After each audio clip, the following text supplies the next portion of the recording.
Hello, my name is Irene and I'm a postdoctoral researcher at the Natural History Museum in Oslo. And I'll be presenting to you this poster entitled Combining Local and Academic Knowledge to Define and Assess Wild Food Plant Sustainable Foraging in Norway. This study is the continuation of Nicolas Giraud's master thesis that he presented to you, to the Society for Economic Botany in autumn 2020, and that you can still watch on YouTube. So as I'm sure you know, wild food plants are a source of nutrition and health, but also identity and wealth in urban and rural contexts in the global north as well as in the global south.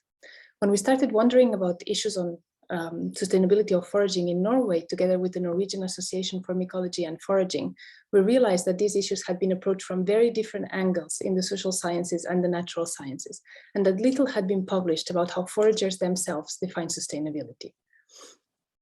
We also realized that before we were able to say something about foraging sustainability in Norway, we needed to redefine or find a good definition of what sustainable foraging is.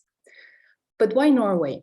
Norway is a relatively small country in terms of population and plant diversity, and this allowed a nationwide approach that would have been very difficult in other contexts. Also in Norway, the new Nordic cuisine movement has sparked a new and widespread interest in foraging that now runs along what we could call more traditional foraging. And these new trends engage with different publics and also different plants. So Norway provides a very interesting context to test ideas about sustainability. Grounded on Nicolas' ethnographic data, as well as our transdisciplinary work and discussions, we were able to define sustainable foraging as the knowledge and practices that maintain forager-plant relationships over time.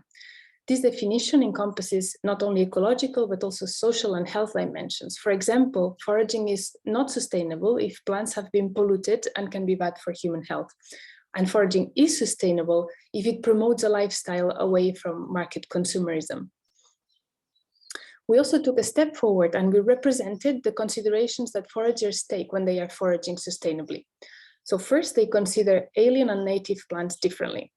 For alien plants, they consider if they are invasive, and if they are invasive, they will take good care not to spread these species. If plants are native, they will consider if they are threatened. If they are endangered, critically endangered, or protected, foragers will avoid harvesting them.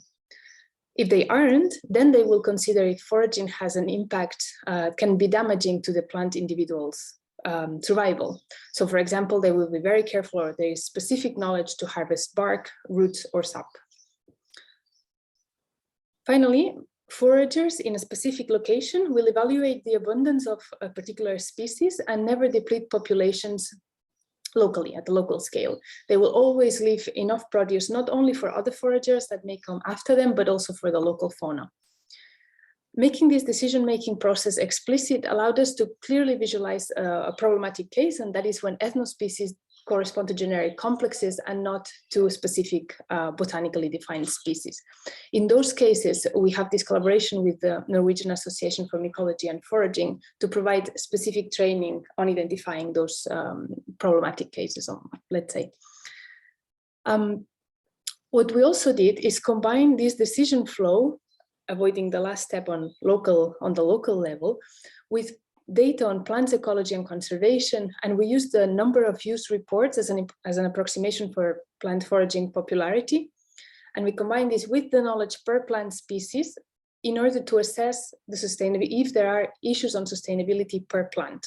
And we realized that we identified issues for less than 1% of the plants.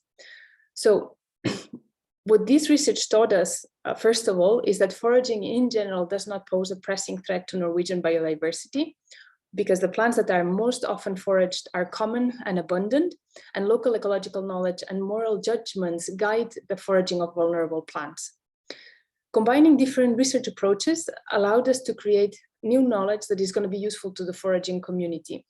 We were able to co-define foraging using a framework of biocultural reciprocity and go beyond disciplinary definitions of foraging sustainability. We also identified cases where validation of local knowledge might be desirable. And this is, for example, the case of wild garlic. So wild garlic is increasingly harvested, and views on the impact of foraging diverge between the foraging community and the biological conservation community. So future research will follow up.